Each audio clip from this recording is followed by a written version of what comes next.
Bom, boa tarde a todos. Meu nome é Ana Isabel. Antes de começar a palestra, gostaria de agradecer a organização do evento pelo grande esforço que estão fazendo para levar para nós o 8º Congresso Brasileiro de Neurociências da Visão. Além disso, queria agradecer a vocês, ouvintes, que estão assistindo essa palestra. Muito obrigada. Bom, como eu já disse, meu nome é Ana Isabel. Eu sou doutora em Ciências pela USP, trabalhei no Laboratório de Engenharia Ambiental e Biomédica da Polimecânica e no meu doutorado eu defendi o tema o texto TREME, investigação sobre as possíveis causas do estresse visual ou síndrome de Irlen. Também sou mestre em Biomecânica pela USP, na área de caracterização mecânica de tecido biológico mole, sou bioengenheira e especialista em segmentação de imagens médicas e biomodelos. No dia de hoje, eu vou falar sobre modelos computacionais da retina humana, simulação de funções e disfunções visuais. Bem, nessa área da neurovisão, que é tão interdisciplinar, como um engenheiro pode colaborar nessa área de pesquisa? Bom, principalmente fazendo equipamentos para a pesquisa, como são a pupilometria, posturometria, eye tracking e análise dos dados provenientes desses equipamentos. Mas também existe uma área na engenharia chamada de visão computacional. A visão computacional inclui métodos para adquisição, processamento, análise e compreensão de imagens digitais. É assim que, por exemplo, a partir de uma imagem de uma cidade, é possível extrair informação, como, por exemplo, de quantos carros tem na cena, de quais sinais de tráfego tem, pessoas, diferentes tipos de informação. E assim, essa informação pode produzir uma outra informação numérica ou simbólica que permita fazer alguma toma de decisões, que é, por exemplo, a informação que utiliza a inteligência artificial para seu funcionamento. Na visão computacional, se utiliza o sistema visual como modelo para a criação de equações matemáticas e de algoritmos computacionais. Lembrando que o sistema visual tem um processamento, que é chamado de processamento de baixo nível, e um outro processamento de alto nível. O processamento de baixo nível acontece principalmente na retina, na interação que tem entre as diferentes células das camadas da retina, e o processamento de alto nível acontece principalmente nas diferentes áreas do córtex visual. Então, na visão computacional, a partir de uma imagem podem ser extraídas diferentes características.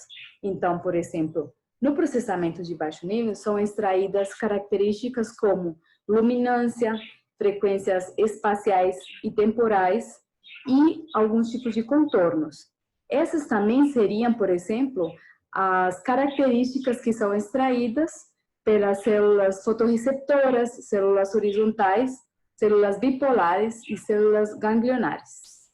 Já no processamento de alto nível, essas informações que foram extraídas da imagem, elas são processadas para obter informações como, por exemplo, direção e velocidade de um objeto, tipo de movimentação desse objeto, como rotação ou translação, e reconhecimento de padrões, que é o que, por exemplo, faz a inteligência artificial. Agora, fazendo um foco no processamento de baixo nível, na retina, existem vários modelos que procuram simular o funcionamento da interação entre as diferentes células da retina. Então, por exemplo, aqui temos um exemplo de um modelo que utiliza filtros digitais para simular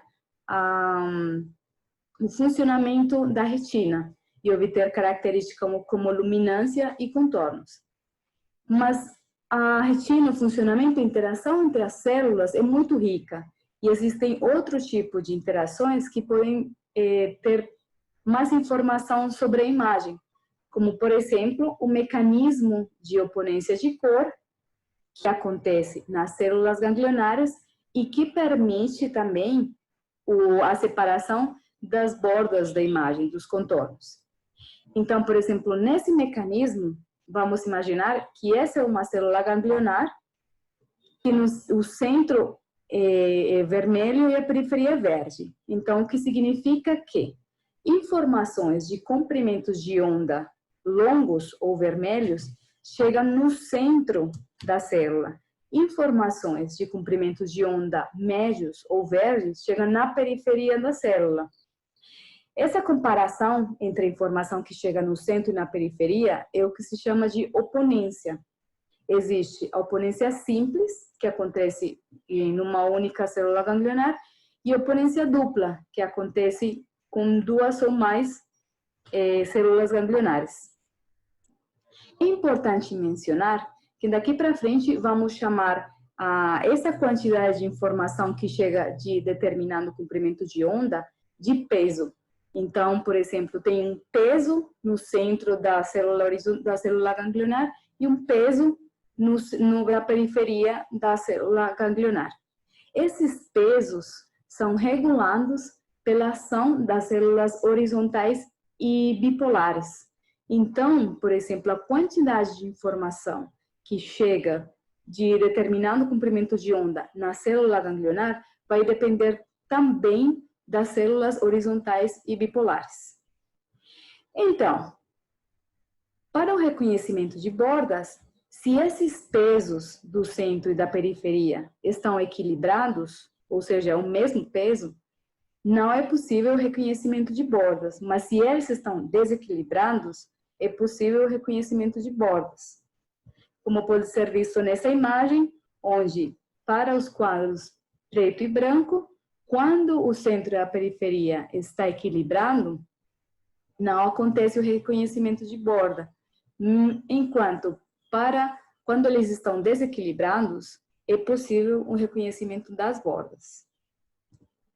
Então, como esses modelos computacionais da retina podem colaborar na pesquisa da neurovisão?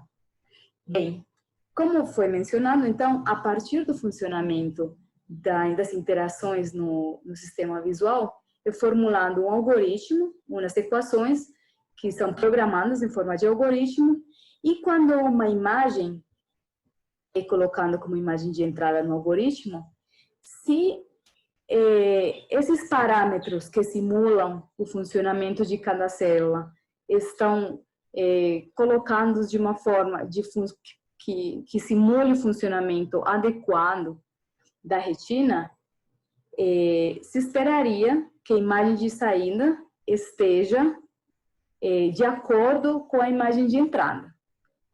Mas o que aconteceria se esses parâmetros não fossem os adequados, se esses parâmetros não estivessem nos níveis de funcionamento normal? Então, algo parecido foi o que foi hipotetizado na tese de investigação sobre as possíveis causas do estresse visual, onde se foi feita a hipótese de que uma falha no processamento visual de baixo nível na retina poderia estar ocasionando as distorções ou ruído que gera os sintomas do estresse visual. Então, por exemplo, nesse caso, foi simulado o mecanismo de oponência de cor para ver como que é afetando o reconhecimento de bordas se os parâmetros dos pesos que chegam nas células ganglionares é afetado. Lembrando que as células horizontais podem afetar essa quantidade de informação de peso que chega nas células ganglionares. Para essa simulação, então, foram modificados os pesos que chegam no centro e na periferia da célula ganglionar, como equilibrados e desequilibrados. Como imagem de entrada no algoritmo, foi utilizada uma imagem de montanhas. porque nessa imagem é possível diferenciar diferentes tipos de contrastes, diferentes tipos de montanhas.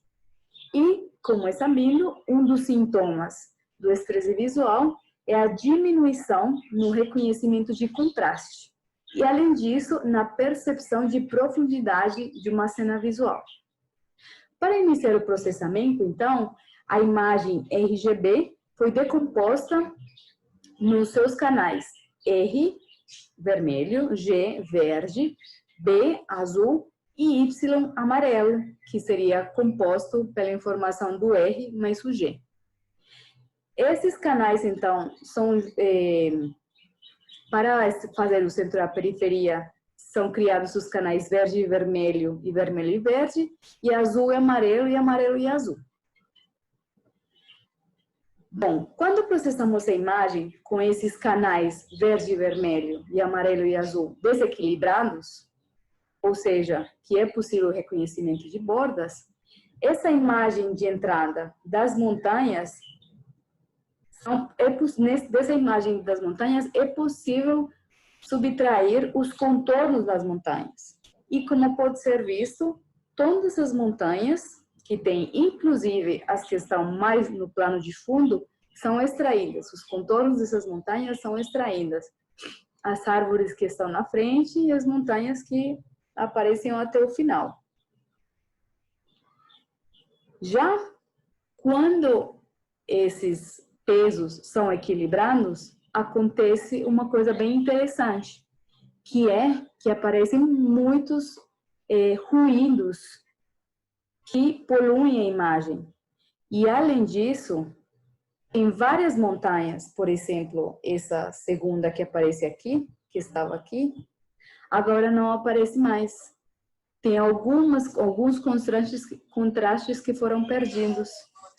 E algumas montanhas que estão no fundo, no plano de fundo, elas aparecem muito mais proeminentes, como se essa fosse uma montanha sobressaente.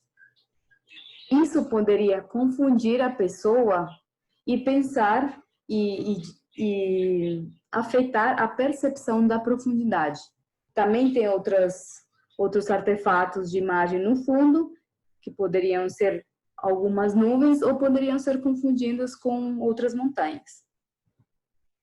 Agora, se unicamente um dos canais fosse equilibrado e outro desequilibrado, ou seja, unicamente um deles poderia estar gerando os artefatos, pode ser visto nessa imagem C. Aqui, essa montanha segunda que tinha desaparecido, aparece de novo. No entanto, continuam os artefatos no fundo e na frente da imagem, gerando algum tipo de confusão. Bem, agora, lembrando que no estresse visual, um dos tratamentos que é utilizado para diminuir os sintomas é o uso de filtros. Esses filtros, eles estariam diminuindo a quantidade de informação que chega de determinado comprimento de onda ou simplesmente tirando aquele comprimento de onda. Então, o que foi simulado foi filtrar aquele canal RG que estava poluindo a imagem. Quando acontece essa filtragem, pode ser visto que muita quantidade de artefatos diminui. A diminuição do artefato faz com que as bordas da imagem sejam reconhecidas mais facilmente. Agora, comparando as 4 imagens, pode ser visto, então, que a filtragem na imagem D é um pouco mais fiel à imagem inicial, embora ainda apareçam alguns artefatos que são mais reconhecíveis nessa imagem. Assim, pode ser concluído que a simulação computacional dos sistemas biológicos é uma ferramenta muito útil para entender e ilustrar os processos que acontecem no sistema visual, tanto na sua função como na sua disfunção. E dessa forma, saber qual parte, qual elo desse processamento pode estar afetando ou gerando distorções. Como foi visto da simulação, uma falha na capacidade de reconhecer as bordas nas imagens pode gerar distorções, o que pode levar à perda na discriminação de contrastes e também na percepção de profundidade. Os resultados da simulação, então, apoiam a hipótese de uma falha no processamento visual de baixo nível, que poderia estar acontecendo na retina e gerando uma imagem poluída que pode ser processada mais à frente no processamento de alto nível, de uma outra forma, gerar mais distorções. Aqui estão as referências utilizadas para esse trabalho. Muito obrigada novamente. E se tiverem alguma dúvida, algum comentário, podem escrever no e-mail.